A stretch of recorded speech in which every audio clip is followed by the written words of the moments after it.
We can't erase our history, right? We can't erase our past. When the trigger is no longer there, when the trauma is no longer present, how come the defense mechanisms stay? The shadows only live in the darkness, they don't live in the light. So we're bringing it out to be able to give it less power and have us have power over it. Depression loves to tell us that we are alone, that we are burdened, that no one knows us, understands us, loves us. And one of its biggest kryptonite is social interaction. Our grief is our love. And the reason that we have that pain is because we love so dearly. And we hate that our person is no longer here.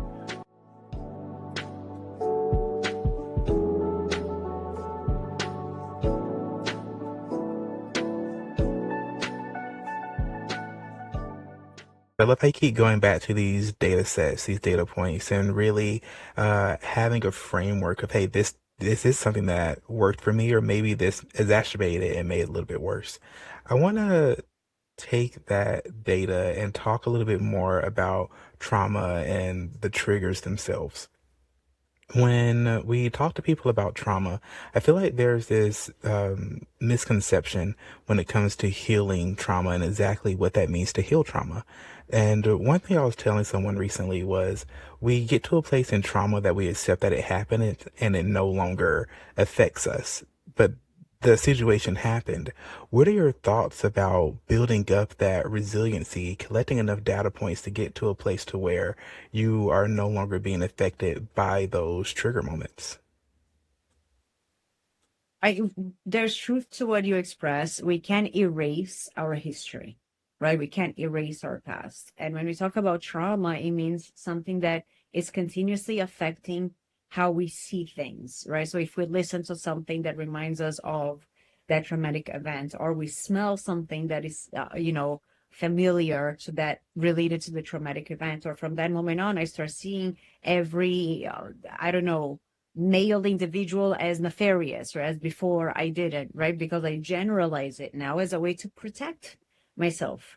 And defense mechanisms are that, right? Triggers are things that have hurt us in some way, shape, or form. And defense mechanisms are behaviors we've done to protect ourselves against hurt or pain, right? So like looking over my shoulder all the time, like it's things that are helping. However, when the trigger is no longer there, when the trauma is no longer present, how come the defense mechanisms stay? Right. So what you're talking about is the concept of desensitization, right? Where we're going to talk about it so it does not take a hold or control of you.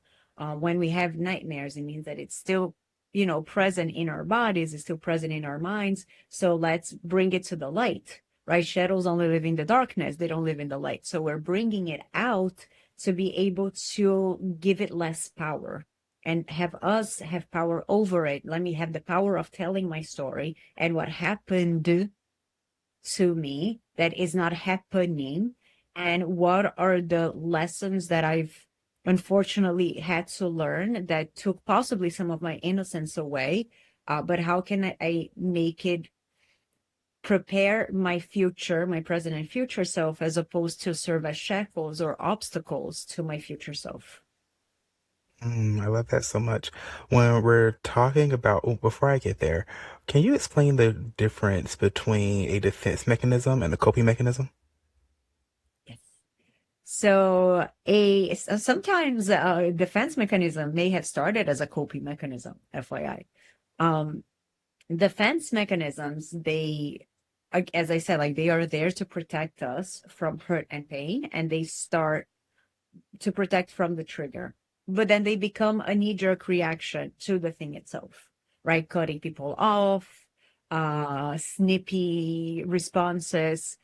A coping strategy, it can be more intentional, can become a defense mechanism. There are healthy and unhealthy coping strategies. For example, substance use can become a coping strategy for me to not think about the thing that is triggering me. The issue with that is that it is temporary and it's not processing it. So then the moment that it's no longer working, I go back to the same place that I was before, which will lead me to continue doing it. So it's escapism. right? Versus healthier coping strategies, which can include the cognitive balance that I was talking about, doing the power posing every morning, having a morning routine for yourself, setting boundaries. It's important for us to revise the coping strategies that we are utilizing when they are intentional to see whether or not they are continuing, whether or not they continue to be needed, and if they are doing what they are supposed to be doing. Mm. So earlier you were talking about bringing shadows to light, and it instantly brought to mind Carl Jung's shadows as he talks about the archetypes and the egos and things like that. How do you coax those shadows out, and then how do you help to integrate them? We were talking about the coping mechanisms, but coping with something and getting to a place to where you can talk about it without being phased are two different things. How do we integrate that? So one of the things that I tend to do with my clients in session when we're going through trauma, I do cold words with them. I always go to fruits. I don't know why. But when we're talking and we're gonna start going into the traumatic event itself, I'll say, if you tell me apple, apple means I need a minute, but we'll continue. If you tell me pineapple, pineapple means we're done. Let's talk about puppies and rainbows and whatever it is, right? And I'll do a guided breathing as we go out. The reason I do that is to give you power over the conversation, right? We're processing it together, but you have the power as to when we're doing it and when we stop. Which again, when we talk about trauma, a lot of the times is the loss of power, of my own autonomous power. And so regaining that becomes really important. Um, Telling my story, the more I say it, the better I become able to not necessarily relive it, Yeah. right? It's because it is in the forefront, it's not hidden and then coming out at any point. That you have EMDR, you have so many different ways of doing it. I tend to use trauma focused cognitive behavior therapy as we're Mhm. talking about desensitization, and we'll go a little bit at a time and we go at your pace. We understand that the circumstances of what happened, how are they different or similar to what I am going through now? Mhm. What is the difference from then to now? Being environment, being the people that are surrounding me. Because if the what happened in my trauma, it's not in my current life, but I am reacting as if it were, I want to understand how come. And for Mhm. us to be able to differentiate between what is safe and what isn't, right? Again, data, right? I will react to what I believe is not safe, even when it is. So how can I have my own check mark of what is safe and what isn't, so I can respond accordingly, so then my limbic system will not take over because it thinks is not going to be safe. Does that make sense? Yeah, 100%. We're really diving into almost like a form of exposure therapy. As you slowly start to desensitize yourself, you expose yourself to these physical sensations. Yes, your heart might pound. Yes, you might start sweating, but think about it. Take a moment and breathe. As you were saying, I'm okay. And it's okay. Is the power of pausing, right? Mhm. When we don't pause, our body will react immediately because our mind gives a message to our body and our body just reacts. When we pause, we go between, okay, this is what I'm receiving, but is what I'm receiving proportionate to what's actually here? Mhm. Without that pause, we are a lot more reactive and visceral. With that pause, we become more responsive. Mhm. How do you measure that proportion when you're sitting by yourself? That's a good question because it really depends upon what is it that I experienced and what was Mhm. my trauma, and understanding what does safety look like. What is a healthy environment from an unhealthy environment? Our body serves like alarm systems, right? It will tell us something. Like I have a client and we're talking about like, when you are in a crowded space and sometimes you just feel like claustrophobia hit. And when we were tracking her experiences, one of the things that she said is like, sometimes I'll have a headache, but I'll snooze. But there were times that after snoozing the headache, maybe a minute later, I would feel this warmth come from the bottom of my back, and it enveloped me. And the moment it enveloped me, my vision would get blurry and I'd start to freak out.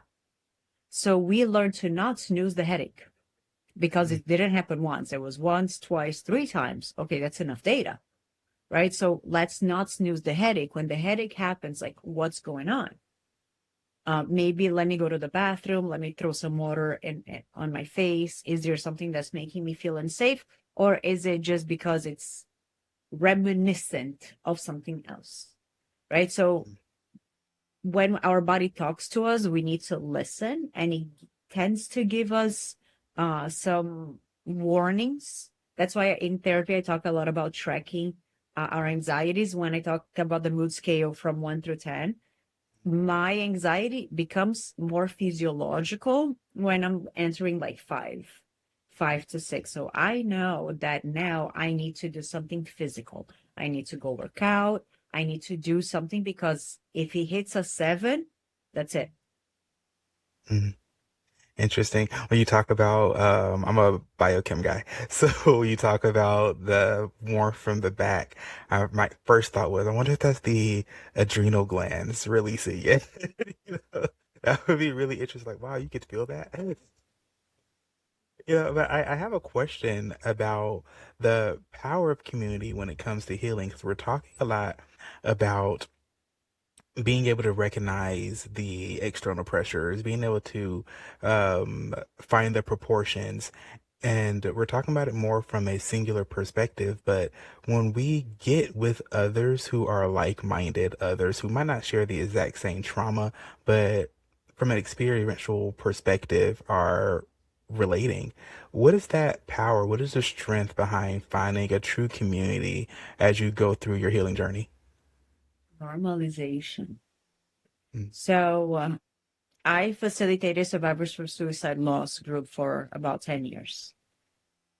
And the way that I would describe it is, especially as a survivor of suicide loss, sometimes you don't want to say that it was suicide because of the taboo and the fear of judgment, and there's so much. And suicide grief is very different from other types of grief. It's more similar to certain laws, homicidal laws, but it has its idiosyncrasies. So I would describe it that in a world where individually I feel like I need to hide, I feel like I'm naked and everybody's looking at me and I'm trying to hide. Going into group is like, oh my God, everybody here is naked. I'm not the only one, right? And we are trying to sew clothes together so that when we go outside, we're okay. There's a power to normalization. And I'm going to go into the concept of depression, right? One of the mainstays of depression is isolation. Depression loves to tell us that we're alone, that we're burdened, that no one knows us, understands us, loves us. And one of its biggest kryptonite is social interaction. And feeling normalized allows for this vulnerability and intimacy to grow, which decreases the power of the depression itself, or the psychological responses of depression itself. So it is really important for us to find our community. Open your mind and expand your consciousness. Welcome to Chakra Wonders, where style meets soul. Designed to uplift your energy and inspire your path to higher awareness. Every piece is a reflection of the cosmos and the power within you. Explore our collection and discover what resonates with your soul. Visit chakrawonders.com and step into conscious living. Chakra Wonders, conscious style for a conscious world. When you have a person who's going through depression, specifically due to the post-vacational aspects of suicide, oftentimes that particular individual experiences almost a form of survivor's guilt, as if they could have done a little bit more. How do you help a person to, I guess, reconcile those thoughts? How do you get a person to, one, see it's a form of survivor's guilt, but then also to get past that it was a part of a journey and that it's just a part of growth, what do we do in those situations? A hallmark of suicide grief is guilt,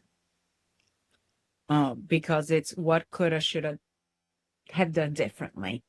The thing is, we don't know, right? When we talk about suicide, not every suicide is preventable, which I know it's not a popular thing to say or an easy thing to hear, but not every suicide is preventable. Think about, like, I'll equate it sometimes to like cancers. There are different types of cancer that depends on how early you catch, you can treat it. Some are curable, some are not, some are in remission once they, go through the treatment, but we're always kind of looking out, and some just, there's nothing you can do.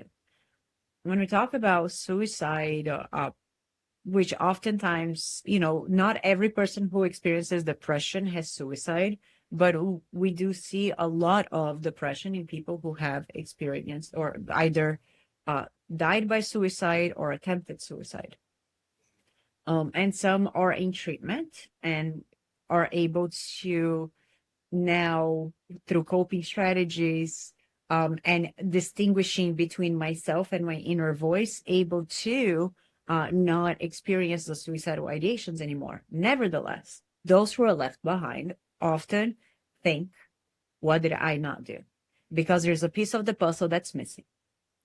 And as rational beings, when we try to understand like a homicide, somebody killed, like I have somebody to blame, right? An accident, I have somebody to blame. With suicide,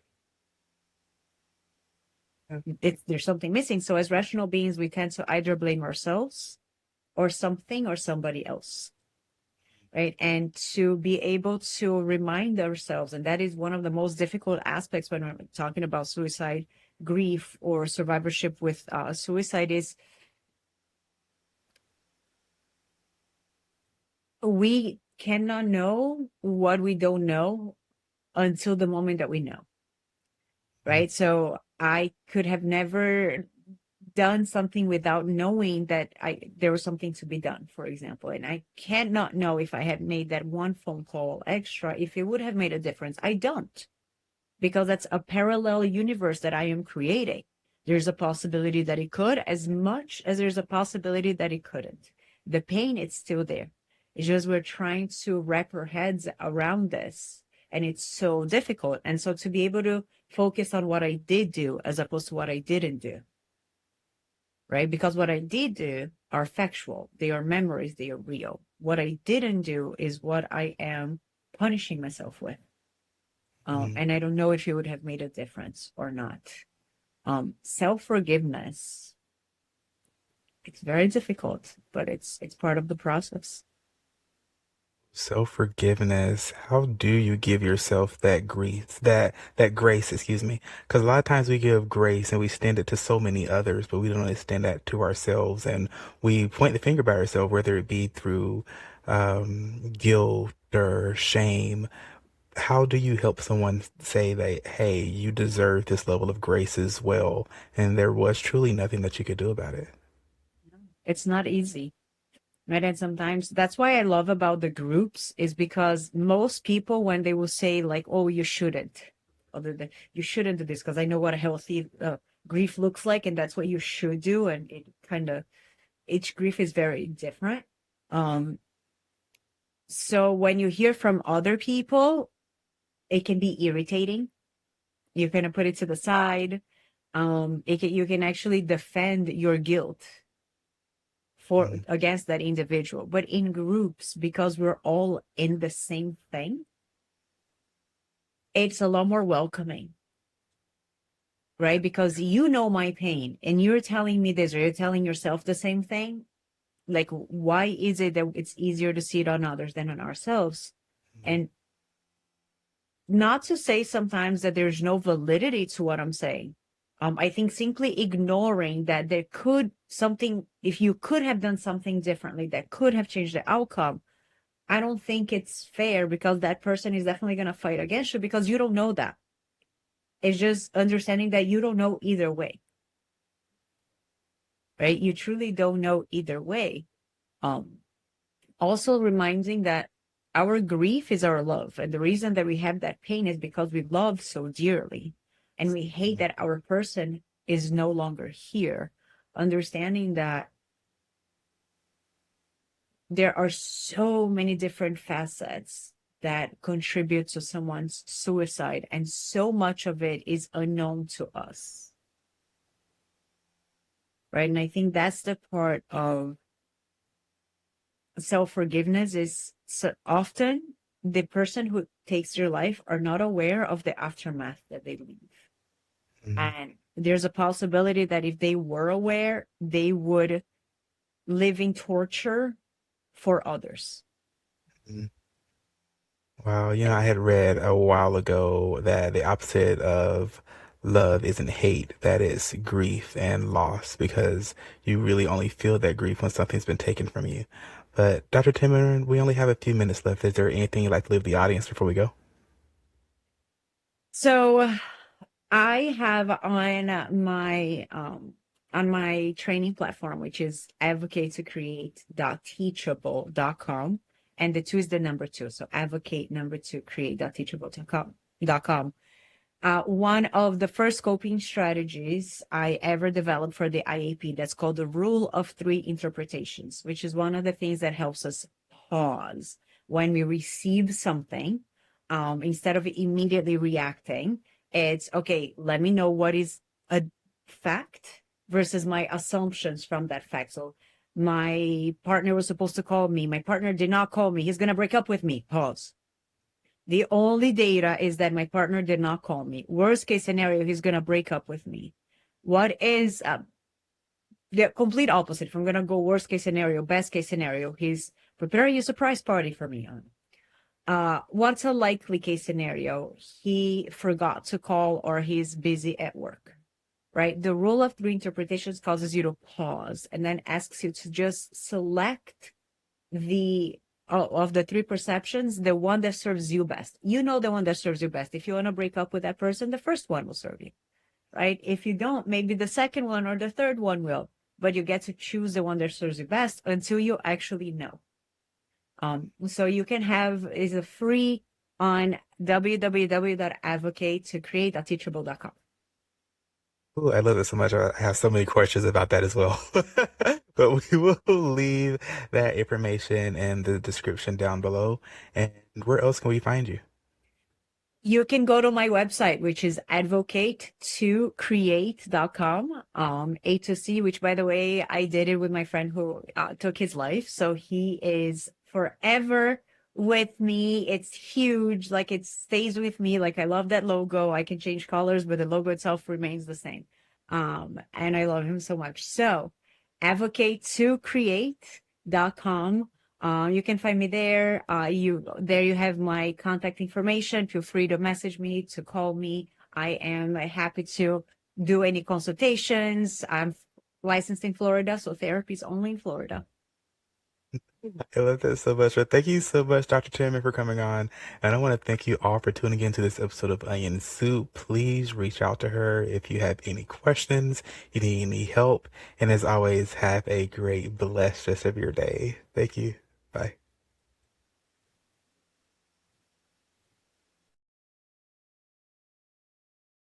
On the surface, my life was on track. I was a medical laboratory scientist with a degree in biochemistry, and I was preparing for a PhD. My mind was trained to see the world in data and repeatable results, but inside, I was lost. I was lost amidst the sea of depression and this feeling, this overwhelming feeling that there had to be something more. Have you ever had an experience you couldn't quite explain? A moment where you felt so deeply connected to everything around you. For years, both as a scientist and as a seeker, I asked pretty much anybody who would listen these questions. You see, my journey to find this more didn't begin in the lab, but in a space of quiet meditation. As I started to heal, I was faced with a profound choice, a voice that asked, do you want to help the world by studying the brain, or by showing people how you healed your mind? I chose the latter, and I decided to call my dad. whom I often refer to as my first spiritual teacher. Years ago, he hosted these gatherings in our home for people to explore science and spirituality, and he called them Onion Soup. When I decided to create a space for these conversations, I asked my dad if I could carry on the name. He gave me his blessing, and the podcast was born. Onion Soup. The name itself is our philosophy. Life, consciousness, and the universe are all like an onion. As we peel back one layer, we find another. And just like a hearty bowl of soup, these deep conversations are meant to be comforting, nourishing, and soothing to the soul. Onion Soup is more than just a podcast. It's a space for those who are curious and those who are seekers. A place to be inspired to expand your own awareness and to soothe the soul by resonating with what your spirit already knows is true. Today, that space is growing. It's so much bigger than what I could have ever imagined. But to write this next chapter, I need your help. I'm inviting you to become a true partner in our mission. With your support through this Patreon, we can achieve 3 critical goals together. First, sustainability. To provide the resources to make Onion Soup a fully sustainable long-term project. Second, elevation. To reinvest, improving our sound and video quality. And to travel the world conducting powerful on-site interviews with our guests face-to-face. And third, expansion.